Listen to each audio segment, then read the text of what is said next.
Bismillahirrahmanirrahim. Assalamualaikum warahmatullahi wabarakatuh. Alhamdulillahi wa kafa. Assalatu wassalamu ala sayyidinil mustafa wa ala alihi wa ashabihi ahli sidqi wal wafa.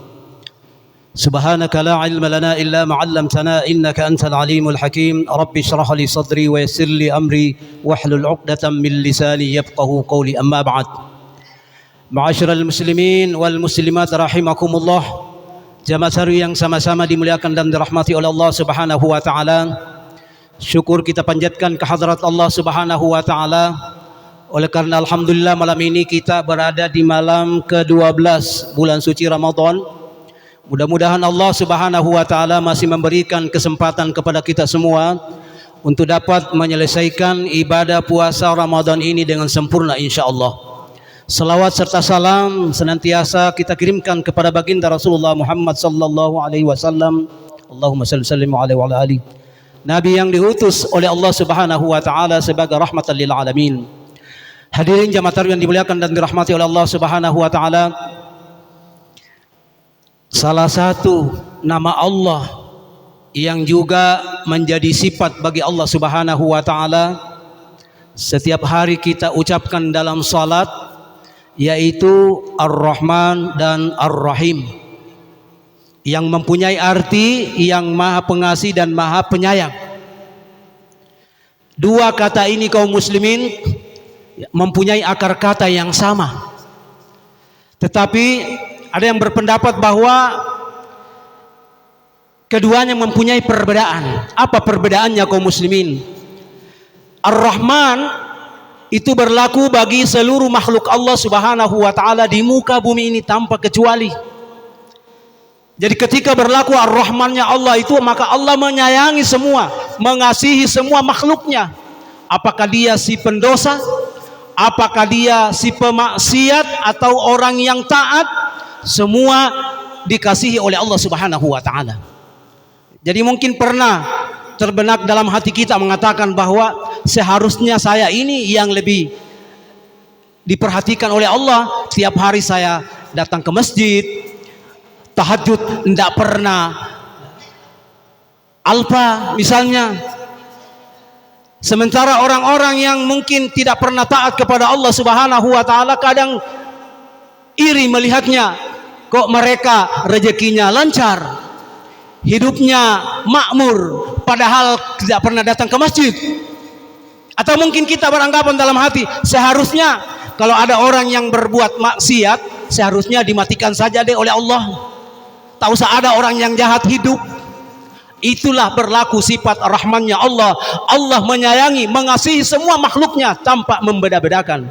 Sementara sifat ar-rahim itu berlaku khusus kepada hamba Allah Subhanahu wa taala kelak di akhirat. Oleh karena itulah kaum muslimin, jika kita ingin nanti di akhirat dijumpai oleh Allah dengan sifat rahimnya, maka ada 3 amalan yang perlu kita lazimkan atau biasakan dalam hidup kita. Apa itu? Yang pertama, membiasakan diri untuk selalu bertaubat kepada Allah Subhanahu wa taala. Jadi ketika kita melakukan kesalahan, melakukan pelanggaran dosa, maka kita harus segera insaf dan sadar untuk tidak melakukan lagi perbuatan yang serupa. Kemudian yang kedua, membiasakan diri dengan sifat pemurah atau dermawan. Dalam hal ini, suatu ketika ada seorang ulama, alim, yang mana orang alim ini berkhaluwat selama 60 tahun. Jadi sudah 60 tahun dia bersemedi.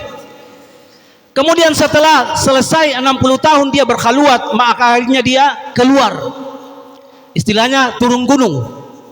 Kemudian setelah berada di masyarakat, suatu saat dia berjumpa dengan seorang wanita yang cantik. Lalu kemudian dia tergoda. Akhirnya dalam riwayat dikatakan bahwa terjadi perbuatan yang tidak diinginkan. Dia melakukan perzinahan selama 6 malam. Lalu kemudian setelah melakukan perbuatan tersebut, orang itu insaf dan sadar. Kemudian suatu ketika orang ini pada saat dia ingin makan, dia memiliki 2 potong roti. Sebelum pada saat dia mau makan rotinya orang ini, tiba-tiba ada orang yang datang meminta rotinya. Akhirnya roti tersebut tidak jadi dia makan. Lalu kemudian diberikanlah kepada orang yang meminta tadi.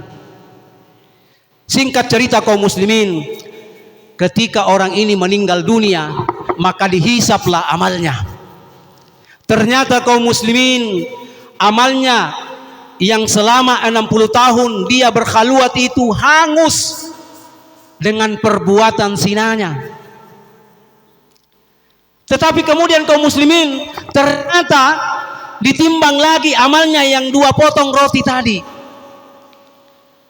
Akhirnya setelah ditimbang amalnya yang 2 potong roti, memberikan makan kepada orang yang lapar tadi, itu justru berat timbangannya, lebih berat timbangannya ketimbang perbuatan zinanya kaum muslimin. Akhirnya dia diampuni oleh Allah Subhanahu wa taala, dimasukkan oleh Allah Subhanahu wa taala dengan sifat rahimnya Allah ke dalam surganya.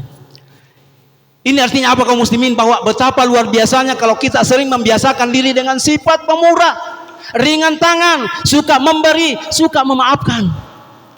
Meskipun mungkin kaum muslimin kita tidak mampu memberikan harta yang banyak, memberikan uang yang banyak kepada orang, minimal mungkin segelas air kita beri minum orang, boleh jadi mungkin itu yang akan membantu kita kelak.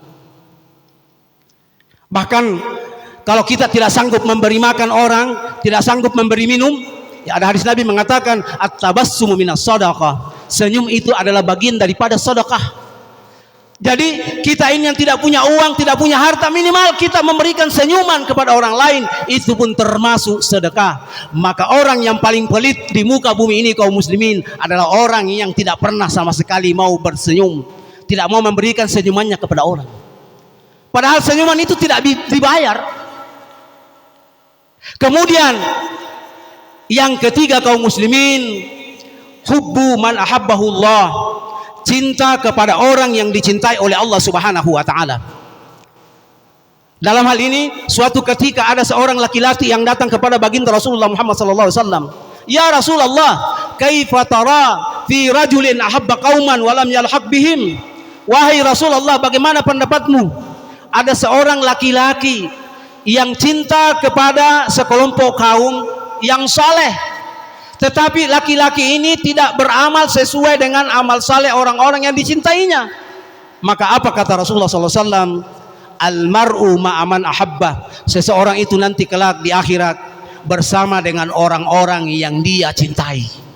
Makanya ada orang tua dulu kita mengatakan, kalau kita bergaul dengan penjual minyak wangi, maka insya Allah boleh jadi wanginya itu akan menjalar sama kita.